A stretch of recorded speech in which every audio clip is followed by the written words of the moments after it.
y quiero nada más que antes de pasar, nos está acompañando la ingeniera Darlis García Pozo, ingeniero civil, especialista en transporte urbano. Pero Ricardo decía algo hace solamente unos minutos, que antes de comenzar esa conversación, ¿por qué la preocupación nuestra acerca de lo que está pasando? ¿Se acuerdan ustedes? Y Ricardo lo ponía el ejemplo, de que más de una docena o cerca de una docena de ancianos murieron cuando Irma estuvo por acá, y que lamentablemente también pues comenzó un proceso como este. Hasta ahora ha habido demandas civiles, por supuesto, pero nadie ha tenido responsabilidad, nadie se responsabilizó por la muerte de esos ancianos. Creo que fueron 11, Ricardo, creo que fueron 11, pero nadie asumió la responsabilidad. El temor de nosotros es que antes ni siquiera de comenzar esta investigación ya están descartando a aquellos que deberían de estarse preocupando por darle seguimiento a esto. Están descartando la posibilidad de que haya pues una negligencia criminal en este asunto, y eso es lo que le preocupa a uno. Mira, yo creo que es evidente que en cualquier lugar del mundo habrá gente irresponsable en todo tipo de trabajo, ¿no? El problema que tenemos aquí es que yo no sé si es una tendencia nacional, si es parte de problemas sociales que estamos experimentando en este país, en estos momentos o en el mundo, porque alguien no cumplió con su deber, murieron unos ancianos como consecuencia del huracán que nos azotó, ¿no? Alguien no aseguró que aquellos equipos de aire acondicionado, los generadores estuvieran funcionando. Ahí hubo fallo de la empresa que administraba ese asilo de ancianos. Había fallos probablemente de personas que cuidaban a los ancianos. Debieron haber formado un escándalo, a lo mejor hubo quien lo hizo. En Parkland, entonces tenemos que, más allá del debate saludable, necesario, urgente, que se está llevando a cabo sobre la interpretación de la segunda enmienda, qué tipo de arma cubre una interpretación contemporánea de la segunda enmienda, se ha hecho evidente que hubo mucha gente irresponsable que no cumplió con su deber y que sus supervisores no los hicieron cumplir con su deber. Hubo llamadas a la policía, llamadas al FBI, no le dieron seguimiento, la llamada con nombres, lujo de detalles, mira, este muchacho colgó esto aquí, y nada. Una persona con graves problemas psicológicos de violencia pudo perpetrar una masacre y efectivamente compró el arma, pero es que hubo todo tipo de señales allí. Entonces ahora se acaba un puente en Estados Unidos, en Miami, a plena luz del día, un puente que todavía no habían abierto, y yo creo que nos corresponde a todos nosotros como ciudadanos y a nosotros como periodistas, que nuestro trabajo es hacer preguntas, hacer estas preguntas. ¿Qué pasó, ingeniero? Le hago la pregunta. Bueno, buenos días a Buenos todos, días. a ustedes y a su audiencia. Yo, bueno, primeramente estaba tratando de analizar por la forma en que se cae el puente, por la ¿Te vio forma el video que se... ya? Sí, yo vi el video muchísimas veces y todos los videos que corrieron por las redes. Se cae la parte norte primero, ¿no? Y Sí, luego arrastra. lo que pasa es que yo entiendo que puede ser un asentamiento que hubo de un lado, ¿verdad? Te lo explico sencillo. El puente se calculó una estructura para montar ese puente preconstruido que estaba de un lado de la FIU, que se hizo de esa manera precisamente para no interrumpir el alto volumen de tráfico que hay en la calle 8. ¿Qué es lo que sucede? El día de la instalación del puente como tal, el asfalto se sintió. Entonces, ¿qué hicieron ellos para evitar el roce? Pusieron unas láminas, porque esas maquinarias hidráulicas que fueron las que movilizan el puente, que suben y lo van a colocar sobre las columnas, no pesan mucho, pero tienen la capacidad de soportar mucho más peso de las que ellas propiamente tienen. Pero eso desestabilizó de alguna manera el terreno debajo de la vía. Es mi teoría. ¿Por qué? Porque esas fundaciones de esas columnas que iban a sostener la estructura superior fueron calculados para soportar esa carga. Evidentemente. ¿Y quién hace esa carga? ¿Eso lo hace un ingeniero civil, un geólogo? el estudio empieza por el cálculo estructural comienza por un estudio geológico que nos va a dar cuál es la capacidad de soporte del terreno, cuál es su plasticidad, que es lo que nos va a permitir saber cómo va a asentar la estructura. Eso se calcula, ¿verdad? Y después entonces se calculan las columnas con el peso ya también de la estructura que van a soportar. Si tú ves los videos, hay una base como grande, que es la que soporta el puente, y hay como una columna delgadita, que es, digamos, la más esbelta, que es donde va a soportar que vienen todos los techos y toda la caminería y las cosas que habían hecho dentro de lo que era la pasarela. A mi entender, ya las investigaciones dirán más sobre esto. El puente debería haber sido construido y el asentamiento debe haber sido parejo, ¿no? ¿Qué es lo que sucede? Si el día de la instalación del puente es como un pequeño sismo, ¿no? Cuando tú arriba haces un movimiento, el terreno abajo se desajusta, eso pudo haber acelerado el asentamiento del lado derecho yendo en sentido oeste. Del lado derecho, eso no va a bajar con la misma velocidad del otro lado, que es lo que se supone debió ser, y por supuesto, al inclinarse la estructura hacia un lado, ala el otro, pero si eso está amarrado, es imposible, o sea, hay un momento en que el movimiento no va a poder ser y la estructura colapsa del lado que se hunde y se trae todo lo demás. Esto es lamentable porque definitivamente ningún ingeniero va a hacer algo, porque hablan mucho de negligencia. Yo no creo que ningún ingeniero va a ser negligente en ese sentido. Pero bueno, de todas maneras puede... Ni va a calcular para que se caiga una estructura, obviamente. Pero bueno, de todas maneras, nosotros pensamos tener accidente y cuando tenemos accidente por negligencia nuestra nos ponen una multa y en algunas ocasiones... Por eso te digo, quizás las investigaciones no son para establecer responsabilidades. Aquí todo el mundo sabe quiénes tienen las responsabilidades. ¿Ok? Las investigaciones son para saber qué fue lo que pasó en la estructura. Es que una de las cosas que hemos visto es que nadie quiere asumir la responsabilidad. Esa es una de las preocupaciones que tenemos. Cuando el Departamento de Transporte del Estado dice la culpa no es mía, el Departamento de Ingeniería del FIU dice no, yo tampoco. Y entonces vemos que la compañía está diciendo no, yo tampoco. Y nadie es responsable. Aparentemente responsable, como decía Ricardo, es las personas que transitaban en ese momento por abajo del puente por estar transitando por abajo del puente en ese momento. Pero dicho eso, puede de alguna manera acentuar lo que usted está diciendo, el que a las dos estuvieran tensando los cables estos que son como tendones dentro de la estructura para unir las piezas ensambladas. Eso no debía saber, o sea, una de las preguntas que todos nos estamos haciendo, porque había una reunión esa mañana, una reunión donde participó todo el mundo, diciendo aquí este puente está agrietado. Y esto puede ser un peligro, estructural para el puente. Y a pesar de eso dicen, vamos a seguir tensando los cables estos y no vamos a parar el tráfico porque realmente no hay problema. Supuestamente hay otros cables que se debían haber puesto, que hubieran ayudado a mantener la estructura no solamente, unida, sino también a lidiar con el peso extraordinario de este puente. No, por lo menos no se debía haber parado el tráfico. Es decir, mientras nosotros estamos ajustando esto, vamos a parar el tráfico. Quizá por medida de seguridad debió haberse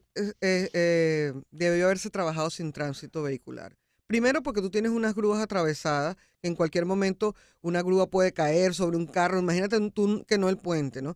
Porque el puente como tal no debió haber cedido, aun cuando estuviesen trabajando encima, porque se supone que ya esas fundaciones, esas columnas estaban dadas para soportar la estructura. Es como tú haces algo por etapas.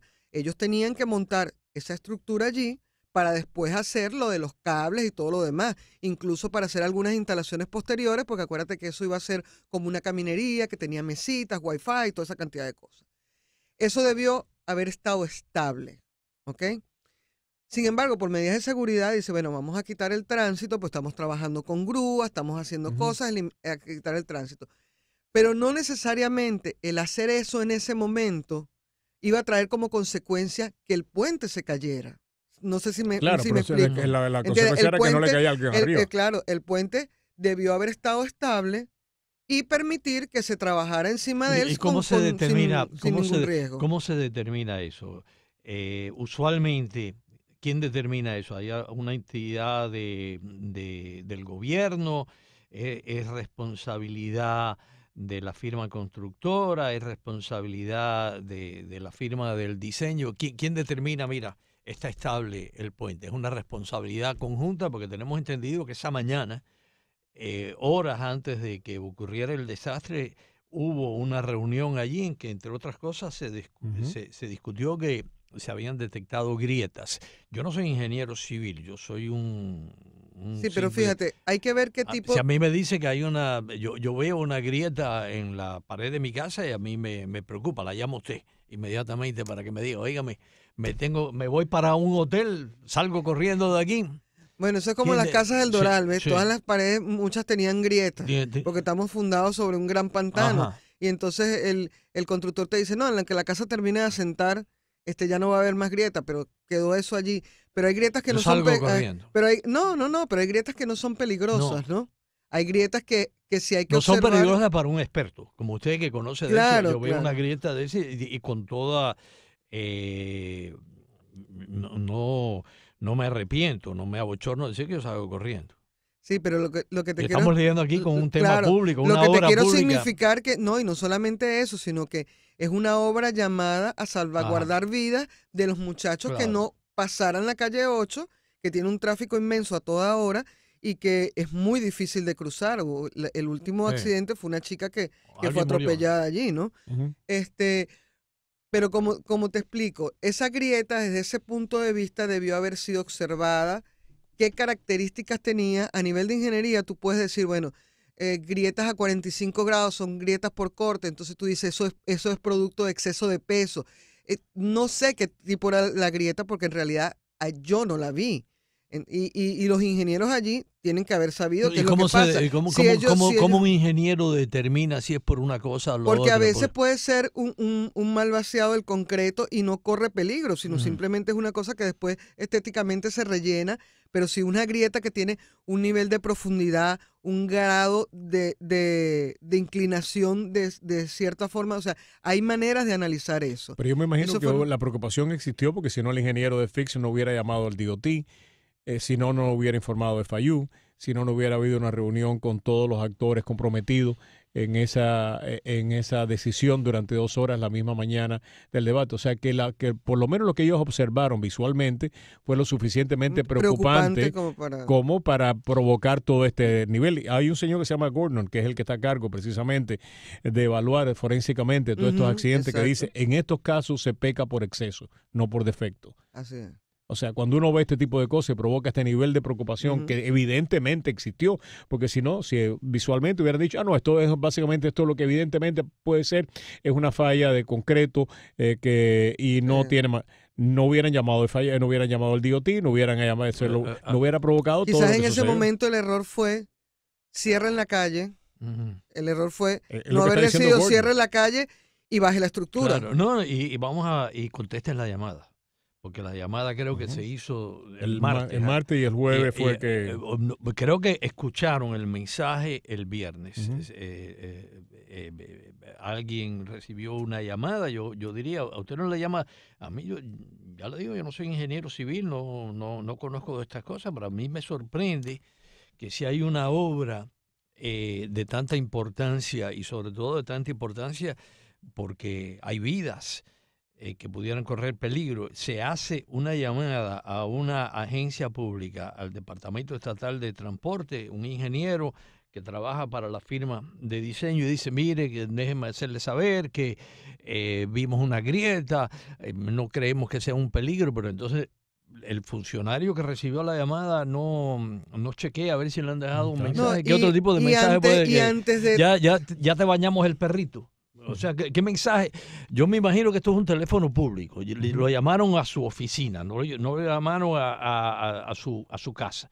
Entonces está trabajando en una oficina un funcionario con responsabilidad de inspeccionar estas obras. Le dejan un mensaje de que en un puente de casi 15 millones de dólares que dice que va a ser una obra monumental y que hasta está en juego el prestigio de esa universidad tan importante como es FIU, sobre todo en esa disciplina, la ingeniería, ¿no?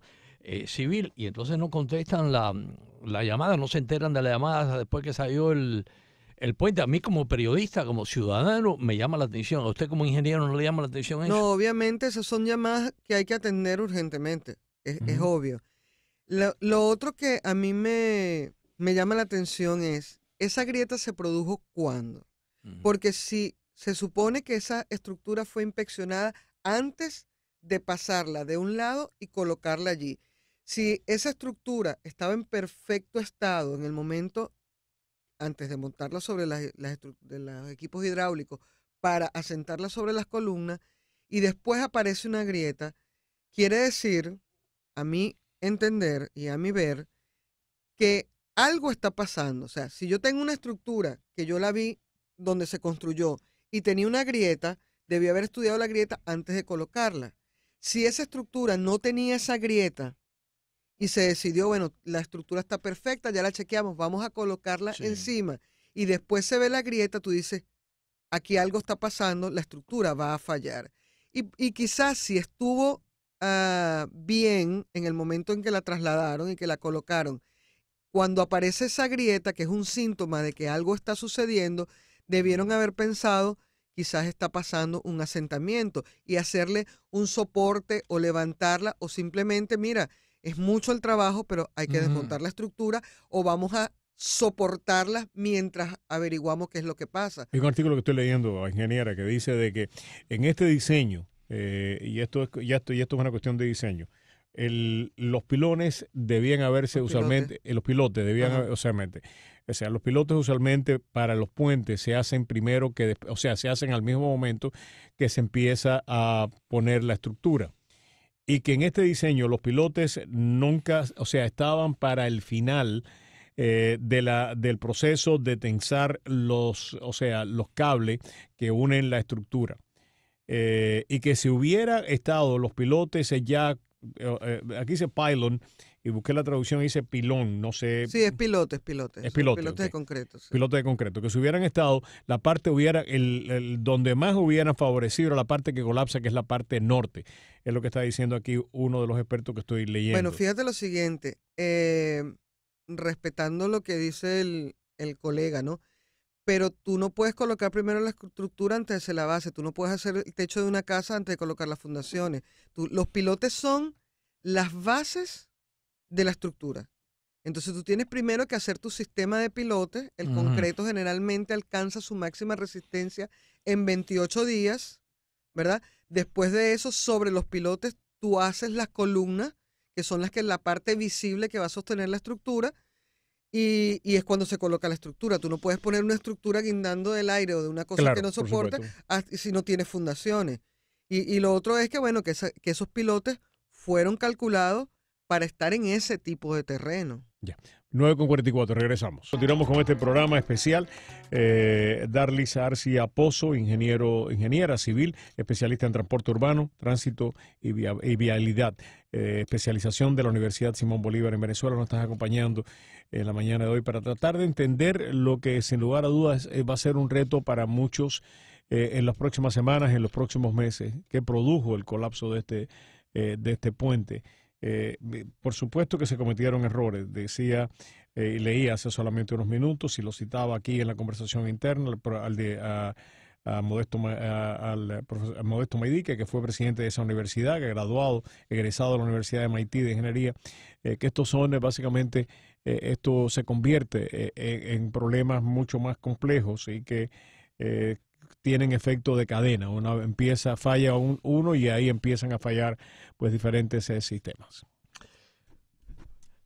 ¿Cuánto tiempo usted cree y qué tipo de respuesta toma una investigación como esta? ¿Qué tipo de respuestas debemos esperar?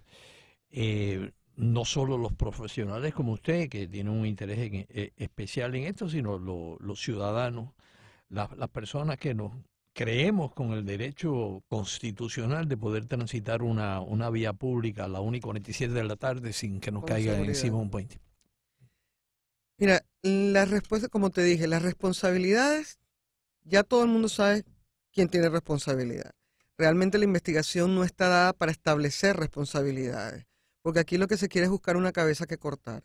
Todo el mundo sabe las responsabilidades que tienen los ingenieros que calcularon, la empresa que construyó, el personal que trabajó allí involucrado de alguna otra manera. Evidentemente, todos deben estar preocupados por lo que pasó. Cada quien debe estar revisando, digamos, su parte.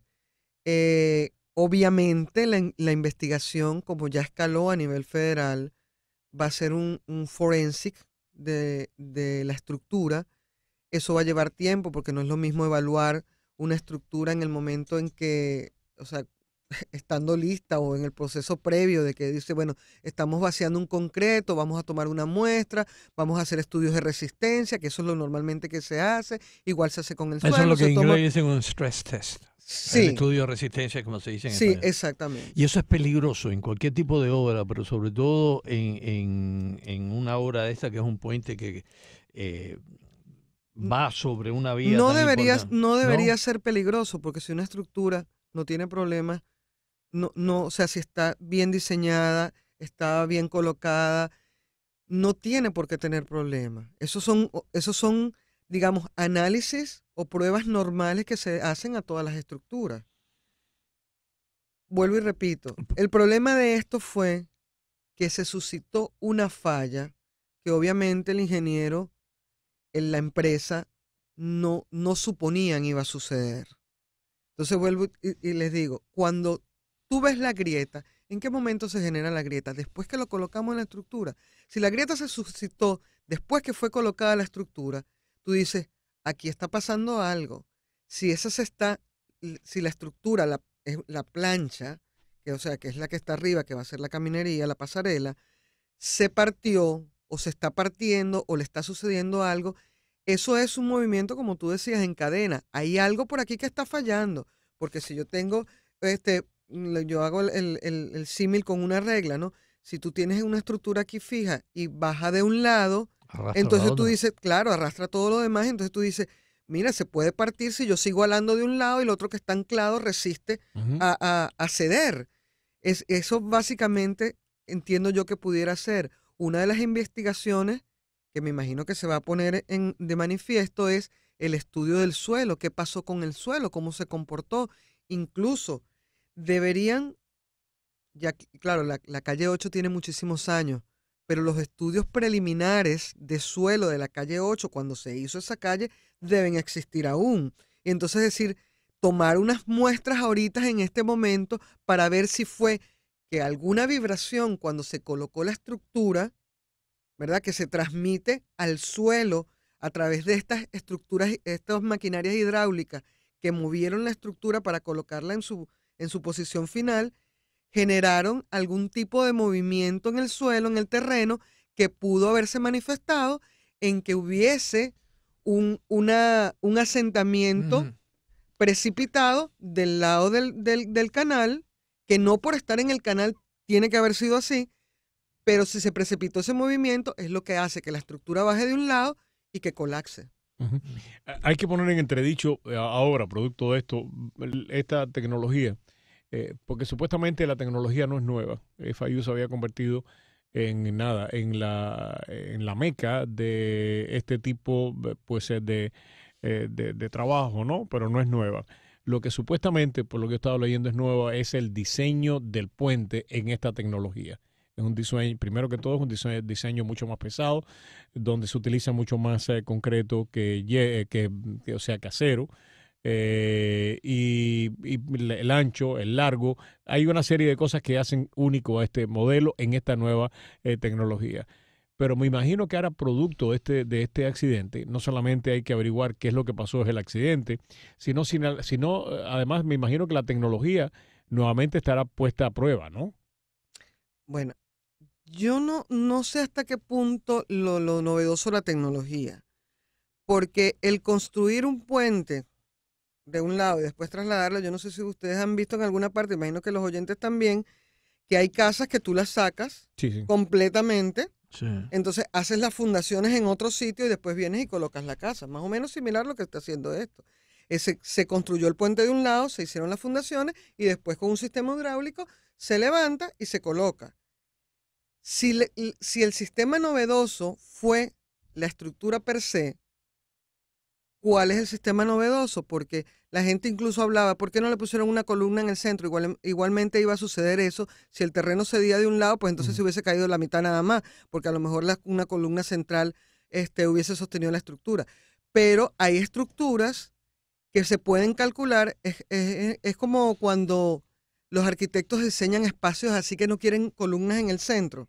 Entonces se hacen lo que llamamos nosotros unas vigas planas, que soportan la misma carga sin necesidad de poner columnas intermedias. Ese es más o menos el sistema que estaba funcionando ahí. Estructuralmente eso fue calculado para no tener columnas en el centro y para soportar su propia carga. Finalmente, la carga se iba a distribuir en las columnas, de las columnas pasa a los pilotes y esa carga va al suelo. Así funcionan las estructuras. Entonces, lo del sistema novedoso, no sé, porque lo que te digo, pues. Creo que el diseño es lo que es nuevo. Porque lo que yo oí de una persona, bueno, viendo todo esto que hemos estado, que era que si el concreto era autolimpiante, me imagino que eso es un aditivo, obviamente, pero estructuralmente eso no tiene ningún significado. Y el aditivo ese no puede debilitar la solidez del concreto. No, porque incluso en el concreto habría que hacerle un estudio, pero realmente los concretos a veces se le ponen aditivos para que fraguen más rápido, para que fraguen menos rápido, dependiendo de la estructura que tú estés trabajando. Se le hacen ensayos, se toman unos cilindros para hacer la estructura y haces una prueba con una máquina. O sea, el mismo que tú vaciaste, tomas el cilindro, lo llevan a una máquina, le hacen prueba de resistencia que te va a dar una curva, la resistencia a los 7 días, a los 14, a los 28, que es donde supuestamente el concreto debe alcanzar su máxima resistencia. Lo que estaba leyendo, y no sé si un amigo me lo dijo, ¿no? También, es de que lo que sí puede haber contribuido en la cuestión del cemento es que el cemento se tenía que haber pues vertido a una temperatura exacta para que pudiera fraguar en ese terreno y en esas condiciones de la manera óptima.